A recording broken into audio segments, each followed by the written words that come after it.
We're back with part 2 of our year-end interview with the Prime Minister, and it touches on one of the most explosive political issues of 2025. The MOU, or Memorandum of Understanding, between Mark Carney and the Premier of Alberta, Danielle Smith, one that could pave the way for a highly controversial pipeline stretching across her province and northern British Columbia. Here again is Global National anchor Dawna Friesen. I do want to get to the question of the Memorandum of Understanding with Alberta for the pipeline. Do you look like a hypocrite for backing an expansion of the oil sands after spending so much of your career warning about the dangers of climate change? Well, not at all, because what I've said consistently is that the world is going to use hydrocarbons for coming decades under any scenario, net zero, 1.5 degree scenario, IEA's scenario. It's in the variance of 25-30 million barrels per day of oil, down from 100, but still being used. First point. Second point is what kind of oil or hydrocarbons are going to be used? Low cost, low risk, low carbon. Third point, low carbon, crucial.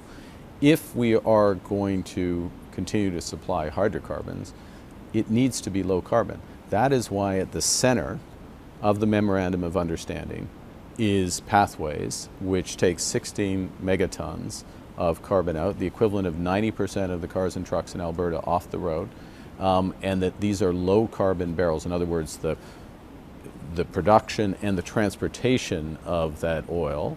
It's clean oil, I think, is the term that Alberta uses. Yeah, decarbonized oil. Yeah. Now, so that's, and then what else we've done, because the MOU, Memorandum of Understanding, it is the pipeline. It's a potential pipeline. It's Pathways. It is a 6.5 times increase in the effective carbon price. It is 75% reduction in methane. It is interties with the clean grid of British Columbia. It's nuclear investment in nuclear power as well. So it's a comprehensive approach to medium-term energy, which is a lower carbon energy. But climate change is not the urgent political issue that it once was. It's not on the top of everyone's agenda now. Many countries haven't made their emissions targets, including Canada. So where are we at on that? Yeah, a couple of things. One, globally, we're off track. Exactly what you said. The ability to keep temperatures below 1.5 degrees is slipped away. The ability to keep them below 2 degrees, which was the Paris objective, is what the focus is. That's the first point. The second, in terms of Canada, we are also, what the policies that I inherited are not sufficient to meet our targets. Okay, not sufficient to meet our targets, 2035 targets, and in part because regulation in and of itself isn't sufficient. You need the investment alongside it. And so part of the shift of the government is to really focus on those investments at scale. So that is clean grid, and you'll see early in the new year our electricity strategy for the country, our clean electricity strategy for the country, associated nuclear strategy for the country, carbon capture being part of this solution, and beyond. So it's about investment action in order to reduce those emissions, because what will happen, first off, there's the moral imperative of the moral obligation, responsibility for future generations of addressing the issue, but there's also the commercial reality. Climate has become less of an issue politically if you look at polling, but it is continuing, the climate change is continuing remorselessly, and what is happening is that the importance of being lower carbon, whether it's in energy, automobiles, aerospace, services, whatever industry, will only become more important. You just have to look at where China and others are going. We have an opportunity, we have an enormous opportunity in this country to leapfrog the United States. The United States has taken its eye off the ball on this. I mean, they've really downgraded it. We have an opportunity to leapfrog the United States. On top of that overall responsibility, we can create jobs, we can make life more affordable, we can build our economy, and we are going to take those opportunities as they come. We are here in this gorgeous hall of the Museum of History with the history of the Pacific Northwest people here. It's their history, but the people who live there now are looking to their future, and some of them are opposed to another pipeline, do not want that happening to their coast, believe that the rewards go to Alberta and they take all the risk.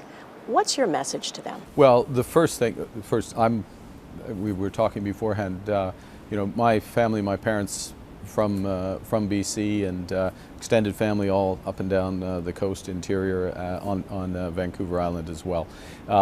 So have some familiarity, let's put it that way. The first thing is that what the MOU does with Alberta is it creates some of what are the necessary conditions in order for, amongst other things, a pipeline to be proposed, but not the sufficient conditions. Meaning that it won't necessarily get built. Right. Well, meaning the following, which is that for a pipeline to be built, the industrial carbon price has to be on this path to increase in Alberta. Secondly, there has to be the Pathways project. Thirdly, there has to be the methane. And there's a duty to consult. There's fundamentally a duty to consult, and we have been absolutely clear about this from the start. You can't consult about something that doesn't exist, so you have to create the possibility for it even to exist before you begin the consultations. Now we've created the possibility. There's still no pipeline proposal. And that's the other thing that's in the MOU. This is not government building a pipeline. It's if there is a private sector proponent who will build. So if it can gets I make another, if I may, yeah, sure. crucial point here? So it's not just about consultation. What this government has been absolutely clear is that it is full Indigenous participation in these major projects. That means obviously economic benefits if it is built, as it's built, and as it's operated, but also ownership. Ownership which we will help fund so that there is that ownership. We need the support, if there is a proposal, of First Nations and British Columbia. So it creates the possibility. I'm a firm believer and practitioner of cooperative federalism. If after all those conditions are met and there's a proponent and there's consultation, and after consultation the answer is no, is there a plan B? Look, could there be a Keystone XL? Could that idea be revived? There are other options. Is that one of them? On paper, it's an option. Yes, on paper, it's an option. Are you actively considering it? It provides, if I may, there was a lesser strategic advantage in sending. If part of our objective as a country, which Canadians across this country tell me is, and I believe is right, is to become more independent, to diversify from the United States.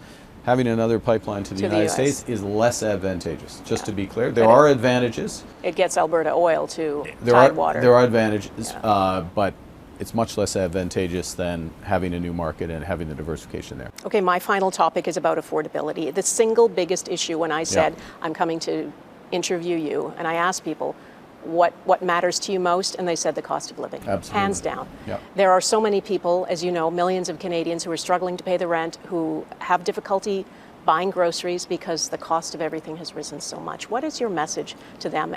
Do you just need to be patient? Is that what your message is? Well, it's certainly not. First is absolutely understand the scale of this issue, and we have acted on it, and we will continue to act on it. And let me be more specific, which is that we had this huge surge in inflation after the pandemic, and then the overall level of inflation is now back to roughly where you want it to be. 2%, roughly where the bank should be. But the level of prices, that's different. The level of prices is still high, and on top of that, the food, the expenses of people who are less well off in the country are particularly high. Yeah. So the price of beef is high because of drought in the U.S. and challenges. The price of coffee has gone up, dramatically. So the price of groceries has gone up considerably. So there is this affordability. So what are we doing? First off, we cut taxes for everyone who pays taxes. 22 million Canadians. It was the first thing we did as a government, and this is material, particularly for those less well off. Second thing we're doing is we have preserved all of the programs in a tough budget where we had to take tough decisions, a budget where we're saving $60 billion, a budget where we're cutting 10% of the public service, 20% of consultants in the last budget. We preserved, rightly, because these are fundamental. Childcare, $10 a day childcare. National School Food Program, which helps 400,000 of our least well-off children. We've made that permanent. Pharmacare, dental care, healthcare, the healthcare transfers to the provinces, all the things that help on the margin. It's not yet enough. What we have to do as well is we have to look for other opportunities, increase competition, get prices down. And fundamentally, what we have the do is grow the economy. Yes, we have to grow the economy.